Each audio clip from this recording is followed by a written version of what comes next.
கர்த்தருக்கு ஸ்தோத்திரம். கர்த்தருடைய நாமம் மகிமைப்படுவதாக. கர்த்தாவே, தேவர்களில் உமக்குப்பானவர் யார்? கர்த்தாவே, தேவர்களில் உமக்குப்பானவர் யார்? உமக்குப்பானவர் யார்? உமக்குப்பானவர் யார்? வானத்திலும் பூமியிலும் உமக்குப்பானவர் யார்? இந்த வானத்திலும் பூமியிலும் உமக்குப்பானவர் யார்? கர்த்தாவே, தேவர்களில் உமக்குப்பானவர் யார்? வானத்திலும் இந்த பூமியிலும் உமக்குப்பானவர் யார்? ஆமென் இயேசப்பா. எங்களை அதிகமாக நேசிக்கிற அன்பின் பரலோக தகப்பனே, இந்த நல்ல வேலைக்காக நன்றியோடு கூட துதிக்கிறோம், ஸ்தோத்திரிக்கிறோம். மட்டுமா எங்களை கிருபையாய் நடத்தி வந்த உடைய அன்புக்காக நன்றி செலுத்துகிறோம் ஆண்டவரே. அப்பா, உமக்கு ஒப்பான தேவன் இந்த உலகத்தில் யாரும் இல்லை இயேசப்பா. உமக்கு நிகர் நீர் ஒருவர் மாத்திரமே அப்பா. நீர் சர்வ வல்லமையுள்ள தேவனாய் இருக்கிறீர். உம்மால் செய்யக்கூடாத காரியம் ஒன்றுமே இல்லை ஆண்டவரே. என் தகப்பன் எங்களை உருவாக்கி மட்டுமாய் எங்களை நடத்தி அப்பா, கிருபையினாலே எங்களை ஒவ்வொரு நாளும் உடைய அன்பினாலே தாங்குகிற அன்புக்காக நன்றி செலுத்துகிறோம் ஆண்டவரே. அப்பா, உண்மை போல ஒரு தெய்வம் எங்களை நேசிக்க அந்த உலகத்தில் யாரும் இல்லை அப்பா. எங்களுக்கு கண்ணீரை காண, எங்கள் வழிகளை உணர, ஆமென் இயேசப்பா, எங்களுக்கு என்ன தேவை என்பதை அறிய உண்மை போல எங்களை விசாரிக்கிறவர் இந்த உலகத்தில் யாரும் இல்லை இயேசப்பா. எங்களை எவ்வளவாய் நேசிக்கிறீரப்பா. உனக்கு கோடி நன்றிகளை எடுக்கிறோம், உயர்த்துகிறோம் அப்பா. எங்களை தாழ்த்தி வெறுமையாக்குறோம் இயேசுவின் நாமத்தில் பிதாவே, ஆமென். கர்த்தர் என்ற ஆலோசனைக்காக 2 சாமுவேல் 7ஆம் அதிகாரம் அதனுடைய 29வது வசனம். 2 சாமுவேல் 7ஆம் அதிகாரம் அதனுடைய 29வது வசனம். இப்போதும் உமது அடியானின் வீடு என்றென்றைக்கும் உமக்கு முன்பாக இருக்கும்படி அதை ஆசீர்வதித்தருளும். கர்த்தரான ஆண்டவராகிய தேவரீர் அதை சொன்னீர். உம்முடைய ஆசீர்வாதத்தினாலே உமது அடியானின் வீடு என்றென்றைக்கும் ஆசீர்வதிக்கப்பட்டிருப்பதாக என்றான். கர்த்தருடைய நாமம் மகிமைப்படுவதாக.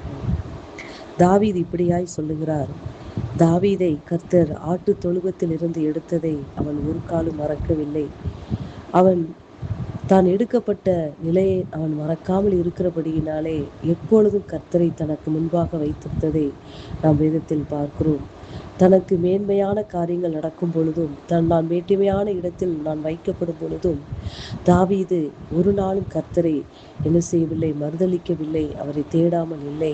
எப்பொழுதும் அவரை துதித்து கொண்டே இருந்தான். எல்லா காரியத்திற்காகவும் கர்த்தரிடத்தில் போய் கேட்டு செய்தான்.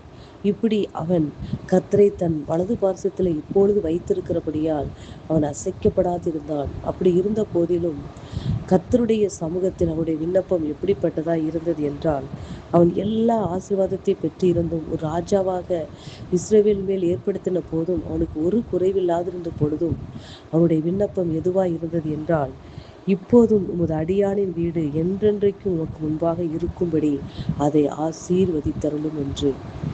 அன்பு தேவனுடைய பிள்ளைகளே, கர்த்தர் இன்றைக்கு நமக்கு சொல்லப்படுகிற வார்த்தை என்னவென்றால், கர்த்தர் இந்த உலகத்தில் நமக்கு உலக பிரகாரமான ஆசீர்வாதங்களை நிறைய தந்து வழிநடத்தி வருகிறார். ஆனால் அந்த ஆசீர்வாதத்தின் மேல் நாம் கண்ணை வைத்துக்கொண்டு அதை கொடுத்த தேவனை ஒரு நாளும் நாம் மறந்துவிடவே கூடாது. தாவீதை போல எப்பொழுதும் எவ்வளவு செழிப்பான எவ்வளவு மேன்மையான வாழ்க்கை நமக்கு கிடைத்தாலும் நாம் எடுக்கப்பட்ட நிலையை ஒரு நாளும் மறக்கவே கூடாது. மறக்காமல் இருந்து நம்முடைய வீட்டில் இருக்கிற எல்லா காரியத்தை குறித்தும் உமது அடியானை வீடு என்றென்றைக்கும் அவருக்கு முன்பாக இருக்கும்படி, அதாவது நம்முடைய குடும்பத்தில் இருக்கிற ஒவ்வொருவரையும் ஆண்டவருடைய சமூகத்தில் நாம் ஒவ்வொரு நாளும் ஒப்படைக்க வேண்டும். நம்முடைய குடும்பம் எப்பொழுதும் அவருக்கு முன்பாக இருக்க வேண்டும். அவருடைய பாதுகாப்பில் இருக்க வேண்டும். அவருடைய பரிசுத்தமான வாழ்க்கைக்குள் இருக்க வேண்டும். அவருடைய நடத்துதலில் இருக்க வேண்டும். அவர் கொடுக்கிற ஆசீர்வாதத்தில் மாத்திரமே இருக்க வேண்டும். இப்படி நம்முடைய குடும்பத்தை, நம்முடைய வீட்டை அவருக்கு முன்பாக நாம் வைக்கும் பொழுது அது என்றைக்கும் நிலைக்கும் அன்பு பிள்ளைகளை. அது ஒரு நாளும் அது என்ன செய்யாது, குலைத்து போட முடியாது அன்பு பிள்ளைகளே. எந்தவித சத்துருவினால் அதை குலைத்து போட இடமே இல்லை அன்பு பிள்ளைகளே. கர்த்தருடைய பாதுகாப்பு அவருக்கு முன்பாக நம்ம வீட்டை நாம் வைக்கும் பொழுது அவருடைய பாதுகாப்பு நம்ம வீட்டை சுற்றி இருக்கும். நம்மளை சுற்றி, நம்முடைய குடும்பத்தை சுற்றி, நம் வீட்டை சுற்றி தேவ தூதர்கள் வேலி அடைத்து பாதுகாப்பார்கள் அன்பு பிள்ளைகளே. இந்த ஒரே வரியில தான் இந்த வசனம் சொல்லப்பட்டிருக்கு. ஆனால் இது பவர்ஃபுல், ஒரு ஒரு பெரிய ஜெபம் அன்பு பிள்ளைகளே. இதை ஒவ்வொரு நாளும் நம்முடைய ஜெபத்தில் நாம் ஒவ்வொரு நாளும் அவருடைய குடும்பத்தை ஆண்டவருக்கு முன்பாக வைத்து நாம் ஜெபிக்கும் பொழுது நம்ம குடும்பத்தில் இருக்கிற ஒவ்வொருவரும் அந்த ஜெபத்தின் மூலமாய் காக்கப்படுவார்கள் அன்பு பிள்ளைகளே. நமக்கு விரோதமாய் எழும்புகிற எல்லா ஆயுதங்களும் வந்தாலும் தேவ தூதர்கள் கேடகமாக இருந்து அதை பாதுகாப்பார்கள் அன்பு பிள்ளைகளே. நாம் குடும்பத்தை ஒவ்வொரு நாளும் அவருடைய சமூகத்தில் வைத்து நாம் ஜெபிக்க வேண்டும். அப்பாவது அடியானி வீடு எப்பொழுதும் உமக்கு முன்பாக இருக்கட்டும். என்னுடைய பிள்ளைகள் எப்பொழுதும் உமக்கு முன்பாக இருக்கட்டும். என் கணவர் எப்பொழுதும் உமக்கு முன்பாக இருக்கட்டும். என் மனைவி உமக்கு முன்பாக எப்பொழுது இருக்கட்டும் அப்பா. என் உறவினர்கள் இப்படி யாரெல்லாம் அவருக்கு முன்பாக நீங்க வைத்து ஜெபிக்கிறீங்களோ அவர்கள் மீதெல்லாம் ஆண்டவருடைய பாதுகாப்பு இருக்கும் அன்பு பிள்ளை.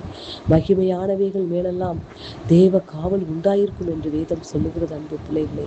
நாம் கர்த்தருடைய சமூகத்தில் ஒவ்வொரு நாளும் நமது வீட்டை குறித்து அவருக்கு முன்பாக நாம் வைக்கும் பொழுது எல்லா காரியத்தையும் அவர் பார்த்து கொள்வார் அன்பு பிள்ளைகளே.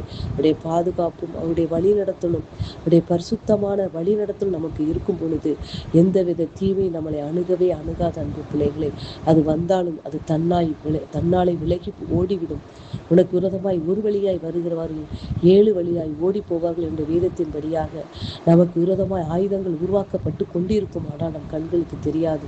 அவை எல்லாவற்றிலிருந்து விலக்கி காக்கிறவர் நம்மளோடு கூட இருக்கிறார் அன்பு பிள்ளைகள். ஆகபடியினாலே ஒருவரும் மறந்து விடாதீர்கள். உங்களுடைய வீட்டை கர்த்தருக்கு முன்பாக வைத்து ஒவ்வொரு நாளும் உங்களுடைய அனுதின ஜெபத்திலே, உங்களுடைய தனிப்பட்ட ஜெபத்திலே உங்கள் வீடை கர்த்தருக்கு முன்பாக வைத்து நீங்கள் ஜெபியுங்கள். பிள்ளைகளுக்காய், கணவன் மனைவிக்காய், அம்மா அப்பாவுக்காக, பிள்ளைகளுக்காய் நீங்கள் ஜெபிக்கும் போது எல்லாவற்றின் மேலும் கர்த்தருடைய பாதுகாப்பு வழிநடத்தல் கூட இருக்கும் பொழுது நமக்கு எந்த கவலையும் இல்லை.